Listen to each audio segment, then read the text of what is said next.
काम काय एवढं जे का निकाल लिहून त्याच्यावर सही करून देणं तुमच्या निकालाची।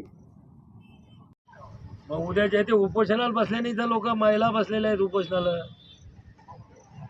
हे उपोषण मी ते गायकवाड साहेबाला बोललो, हे उपोषण सोडून टाका, तर या इथं संध्याकाळी टाका उपोषण सोडून, आणि ते रस्ता जाऊन खुला करा। तुमचे अधिकार गाजवायला जरा तुम्हाला देता येतो ना रस्ता, तात्पुरता रस्ता देता येत नाही का?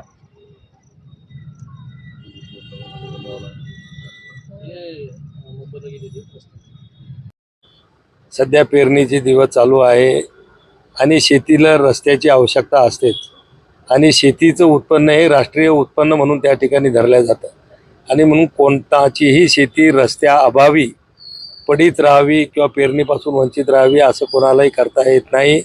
आणि यासाठी शासनानं तहसीलदारांना स्पेशल अधिकार दिलेले आहेत की अशा कुठलेही डिस्प्यूट असेल पण तातडीनं जर त्या पेरणी करायची असेल, शेतकऱ्याला त्याच्या शेतातलं पीक बाहेर काढायचं असेल तर तातडीनं त्या ठिकाणी रस्ता देण्याचे अधिकार तहसीलदाराला आहेत, आणि त्या पद्धतीनं धोत्रा बनगोजीला कारवाई करण्याच्या संबंधित सूचना संबंधित चिखलीच्या तहसीलदाराला दिलेल्या आहेत।